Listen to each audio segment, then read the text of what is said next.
Hey, welcome everybody to Trend Talks BizSec. This is episode 45. I'm your host, Jon Clay, VP of Threat Intelligence at Trend Micro. Joining me again today is Greg Young, VP of Cybersecurity at Trend Micro. Greg, how are we doing today?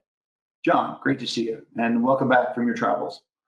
Yeah, we're going to talk today a little bit about an event I did. Had hosted a threat forum in Washington D.C. this week, and wanted to talk a little bit about that. And then we're also going to kind of talk about how CISOs have been having to deal with other groups inside the organization and what they have to deal with and how they have to support them in terms of detecting the new threats that are happening out there today. So, before we get started, Greg, any news on your end that you had? Yeah, it's been interesting. A lot of the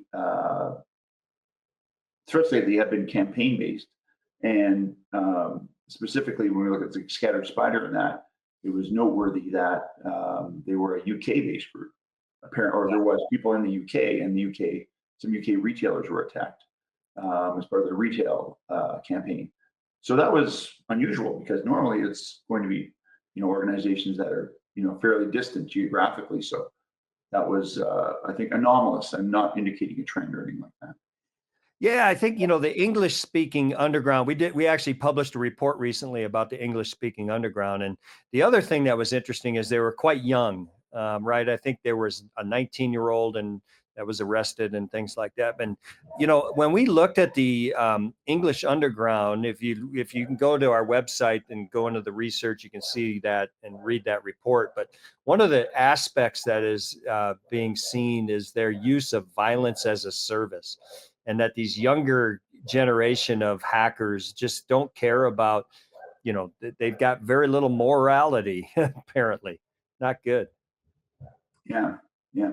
And I think also it just shows that for some organizations, have a lot of, IoT or operational technology stuff, a lot of non sort of laptop, desktop kind of devices. Um, that's a hard thing to manage. So, and I guess that was part of your theme of for your event this week.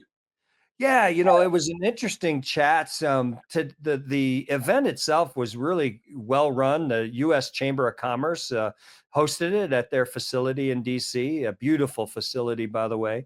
And we had a number of U.S. government agencies that were on panels and talking about what's going on in this area. One of them was the person who runs our nuclear side, the U.S. nuclear. So he's in charge of making sure on the IT side that our nuclear arsenal and everything is secure. And he mentioned a lot about OT and having the challenges around the OT network, and that the fact that they have millions and millions of OT devices that they have to manage and maintain, and it's difficult for visibility, right?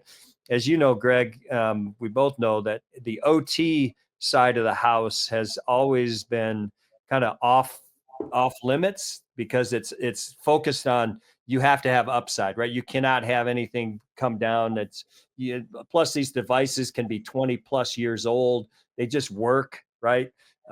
They weren't connected for a long time, right? Now they're connected. So the challenge, obviously, for a lot of these businesses that have these types of networks, OT networks, is getting visibility into what's happening in those spaces. Yeah, I've worked with a lot of the nuclear, providers over the years, and you've described it really well. That it is this, very distinct environment, and it is, air gapped off. The challenge is that, much like the, disease analogy, when you visit a place with, has no previous sort of immunity, when you have any sort of, connections that do happen, there's no immunity. There's no way to handle that. So it's just so vulnerable once any sort of unintentional or intentional connectivity is made. So that's the challenge. Is once you do have some sort of breach of that air gap, it's pretty easy pickings for a Yeah. knowledgeable attacker, especially state-sponsored one who has no problem going after OT devices. Yeah, and the other thing he mentioned, I was chatting with him after his talk. He was talking about going in and talking to these operators about cyber and they're, it's deer in the headlights. They don't know a lot about cyber because they're construction guys, or they're working on the OT network stuff on the devices themselves. So it's a bit of a challenge there. The other thing, obviously, we saw recently Volt Typhoon has gotten into a couple of the water district sites. China APT actors are certainly a concern, especially in the U.S. About getting into these critical infrastructure OT networks because, and in my talk yesterday, I talked a lot about trends, threat intelligence, and one of the things that we are seeing these days is the motive. You think about motive of the attacks. The motive right now is education and learning. So they get into these OT networks, and it's pretty easy to get in, and then they just kind of figure out what they can do, how they can do things. What is it going to take to do this, that, and the other thing, and then they get out and erase their tracks and drop a back door, but they don't do anything destructive. They don't do anything disruptive. So it's difficult to identify that they're in there because they're not really doing anything other than what what the legitimate group is doing inside their network, turning stuff on, turning stuff off, changing some things, and then they leave. So it's very difficult for our folks who are managing those networks to identify that they've been compromised. Right, exactly right. Yeah, that's a great segue into the topic that you and I were discussing, which is CISOs having to security leaders talking to parts of the organization they don't historically talk to, HR, facilities management, and the like.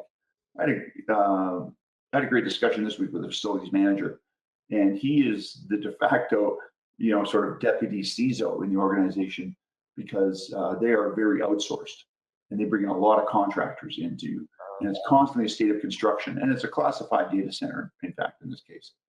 And he becomes the kind of the security gatekeeper to make sure that contractors coming on are Who they not are. bringing devices and understanding what devices mean.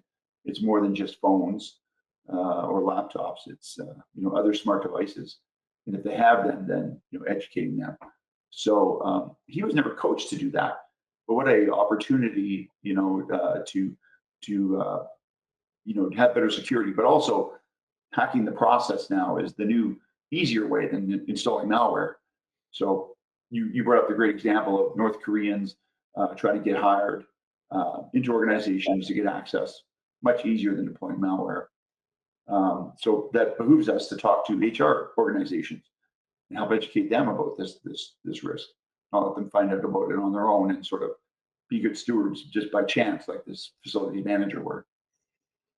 Yeah, it's you bring up an interesting point. So, for years we've been dealing with an attack called business email compromise, right? Everybody knows about it. It's FBI still says in their reports that it's the highest losses of anything. Two Makes and a half, sense. $3 billion Yeah. in losses last year.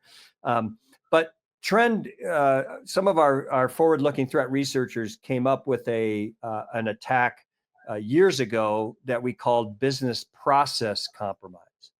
And I think that's what you're talking about here is that, and we've seen this in effect for quite some time, where instead of dealing with, like you said, dropping a malware or doing something like this, you affect the business process. You modify the business process, and so that's going to be a challenge, I think, moving forward because, as we know, AI is getting into all these processes, right?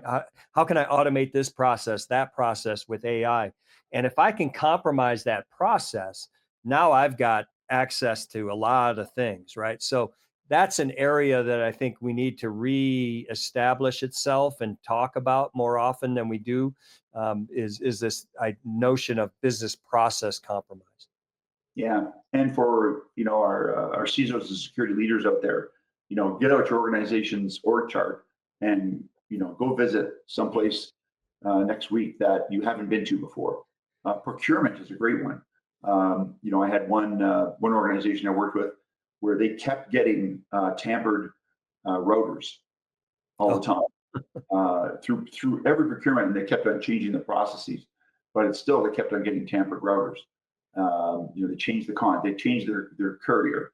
did all these steps, and there was obviously an attacker who was very focused on compromising them that way. Um, but again, by the security being so involved with the procurement organization, and in this case, shipping and receiving, they could help narrow it down very quickly and get around that. So Yeah, in fact, in one of the talks yesterday, the lady who runs the CISA's JCDC group was there, and she mentioned edge devices being a big challenge these days, right? And we've seen Avanti and Fortinet and all those devices being prime targets these days of the adversaries, especially China, and even Russian groups are definitely targeting that. But China seems to be focused a lot about utilizing those devices to gain entry into organizations. So you're right. I mean, that's an area that these CISOs are going to have to go into. HR, right? I was talking to a person who's their business. They got like 50 fake requests for employment over the last month alone. I mean, the North Koreans are very much focused on this area. In fact, one of the slides I had was showing all the attacks from the North Korean groups, and the majority of them were now doing this attack where it's fake employees. And like you said, it's not necessarily dropping malware or something. It's just screwing up messing with the process, right? And then deep fakes are coming into play quite a bit now with this actual attack, where they're faking employer, a human essentially. So that's going to be a difficult thing. So CISOs obviously, the attacks are going to go anywhere and everywhere inside these organizations. Every department is probably going to get hit at some point in time or be tried to be used as leverage to get into the organization or laterally move across the organization. And so CISO is going to have to be very aware. And this is where I mentioned um, employee training, right? Security awareness training is going to have to be reshaped, I think, moving forward. yeah, and there's nothing better than that one-on-one conversation. Like if you're going into the shipping and receiving department or procurement and saying, hey, there are people who are interested in doing this. This isn't James Bond stuff. So just Right. letting you know, thanks for being part of the team. That's that one-on-one, eyeball to eyeball is can be highly effective, more than the mandatory clickety click through the PowerPoints. Yeah, and the nice thing too, I think, with the platform approach now, and you have a lot more visibility in your attack surface and where these attacks are targeting, you can bring evidence, right? Say, hey, you know, to the leader of procurement. Well, listen, we saw X, Y, and Z threats targeting your department last month, right? So now you have some evidence that you can take to have that conversation and have evidence that shows why it matters, right? So Yeah, I think that's where CISOs can really do a good job of helping their organization by just having those one-on-one conversations with all the different department heads to help them really understand truly what the nature of the attack is today. show them a news story, show them the telemetry in your own organization. That's pretty powerful. I'm glad you mentioned edge devices. There was a story today, an older Sonic Wall edge, mobile edge server, being attacked. So I think the second challenge I put to our security leaders this week is, for next week, don't focus on brand new shiny things to buy. Focus on replacing really old nasty stuff Yeah. that's been sitting there, like a wizened old animal in the corner, squinting at you, and it's going to cause problems one day. So let's look at replacing it now. It's Yeah, I mean, that's obviously easier said than done, Greg, as we talked about earlier, right? About budgets and stuff. And, it's hard to get rid of that, medical devices, right? You got a medical device that's been working for 20 years and you don't want to have to replace it because the cost of replacing is massive because all the new technology. It's a much better system today, no question about it. It's going to do a much better job of what you're doing. But if you don't have the budget, how do you deal with that, right? And this is where obviously building a security framework that has visibility into some of these areas like OT, right? For example, there isn't a lot of capabilities out there for OT these days. Our TX1, um, you know, company that we founded and spun off has some capabilities there, and they're starting to get some stuff, but it's about visibility, and visibility still can be a challenge for a lot of organizations. But edge devices, that's something that, you should Yeah. have built into that 5-year plan of Right. what gets replaced when, because previously it used to be, hey, firewalls, they're safe. Yeah, they're going to be safe forever. Even if it's, 7 or 8 years old, we're okay. 10 years old, we're okay. But now, no, it's, No, yeah, no. it's In pretty fact, rigid. I saw an article the other day with AI these days. You can't plan further out than 5 years. Yeah. 5-year plans are obsolete nowadays because the technology is changing so fast and things are changing so fast that you have to start thinking about, 6 months to 3 years probably is the timeline now that you have to think about stuff. And like you said, replacing things within that time frame now. You can't wait 5 years, 10 years to replace stuff. You've got to replace it on a much more frequent schedule. So that is going to be a challenge, obviously, because of the budgeting and stuff. But it's almost mandatory because the adversaries are able to take advantage of those things much more easily as they get older and older. Yeah. Firewalls, for example, 5 to 7 year refresh cycle is typical for those. So that's beyond sort of that window you're talking about. Yeah. So it's hard to replace something before it really has lived out its service life too. Yep, yep. So again, I feel for our CISO friends out there. It's a difficult job. In fact, we had the CISO from Schneider Electric yesterday at the event, and he was talking about the challenges dealing with all the devices that they have. A lot of obviously older devices that they have to deal with. I mentioned our 0 Day initiative works with them a lot with bugs that are found in their devices, and then we work with them to make sure they can get the patch done. And he talked a lot about that. But it was refreshing to hear a CISO like him talk about the concern about building more secure devices, more secure software, which is always nice. The CISA person mentioned secure by design efforts in the industry. So I think there's a lot to be said around that activity. So hopefully we can get there sooner than later, where we have a little bit more secure code, more secure edge devices. But it'll probably take a refresh to be able to do that. Yeah, and I think the supply chain concerns are more complicated now, but you have to pay attention to them because previously, getting bits from all over the world was kind of okay, but Yeah. now when you look at the threats from China, Russia, specific geographies, and that's built into your supply chain. That's a harder discussion to have, but it has to happen. You Well, know, we just saw the report about a drone that had an NVIDIA chip that shouldn't have been in that drone, and it was. So certainly there's ways to get around a lot of the sanctions that are out there today and dealing with that. And we're going to, as a species, so to speak, worldwide, we're going to have to deal with those kind of situations. I admit to doing a head shake this week on the story about a Western European country who brought in Huawei to be their Yeah. um, one of their providers for their intelligence systems. So Yeah. just yeah, Good luck with that, right? yeah, yeah, I mean, the U.S. says we don't do bit backdoors. They don't try to get manufacturers to build backdoors. Reality though is going to be there, but China for sure, Russia for sure, they're going to have that stuff in those devices. So you obviously have to make a a decision about your supply chain and where you're getting it from these days. And it can be difficult because there might not be capability or availability from some of the standard places, so you have to go outside. But yeah, there's definitely risks associated with supply chain that are going to have to be dealt with. Again, just another thing that a CISO has to think about and deal with. yeah, yeah.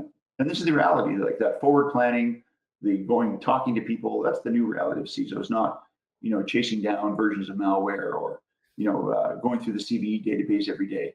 No, it's about those things: planning your money, looking at what has to be replaced, discovering things, and that Well, making contact with people. Greg, interestingly, the Schneider Electric CISO said just this week they had an event where they tested everything, red teaming kind of stuff, but they invited law enforcement to be a part of it. They had the lawyers and legal part of it. They even brought in a customer to be a part of it, and they ran through the scenario of, hey, if this gets breached or this goes down, how do we deal with this stuff? And so they had an entire event that went through, and he said, I recommend everybody doing this, because when S hits the fan during a breach, you want to be prepared, and if you're not prepared, it's going to be chaos. And so he was very helpful and thankful that they were able to do this, and it went well, and they learned some things, and they're changing some of the processes because of that. Yeah. And as a smart CISO, having done that, it's it makes your organization more secure, but it makes you a little more immune to getting blindsided. Say, hey, look, we did that exercise. We had that scenario. Yeah, we may have been caught a little bit, but we were the best prepared we could be. So maybe he'll, you, that's a good career Yeah. preservation tactic as well. So, Yep. For sure. For yeah, sure. can't secure Well, things if great. you're not around. So Yeah. Yeah. So this has been a great discussion today, Greg. Any last thoughts or recommendations out there? no, I was really encouraged by the event you attended. I've been a big fan of public-private partnerships. Yeah. It's reality now because the government doesn't own all the telemetry anymore. So as the private sector has so much visibility into the world, and that cooperation has to be there. Yeah. It's, Yeah. In fact, one of the people mentioned about that. They said, it's a lot easier to get uh, threat intelligence from the private sector because it's not classified. I don't have to go to a skiff. I don't have to deal with it. And so they're definitely leaning into more and more support of third party threat intelligence in government. And I think you're going to see that around the world more than we have. And then, like we mentioned earlier, we as an industry have a lot of better visibility into the attacks that in many cases than what the organizations have. So yeah, so yeah, it's all and we don't have to hide the sources and methods. correct. So, yeah, Exactly. Well, Greg, great discussion today. Thanks everybody for attending episode 45 of Trend Talks BizSec. Greg and I'll be back in a couple of weeks to talk about another topic. Feel free to throw in a chat if you have a topic you want us to comment on, and give us a like, and we'll be back soon. Greg, have a great rest of your day, and we'll talk soon. thanks, John. Welcome home. Bye bye.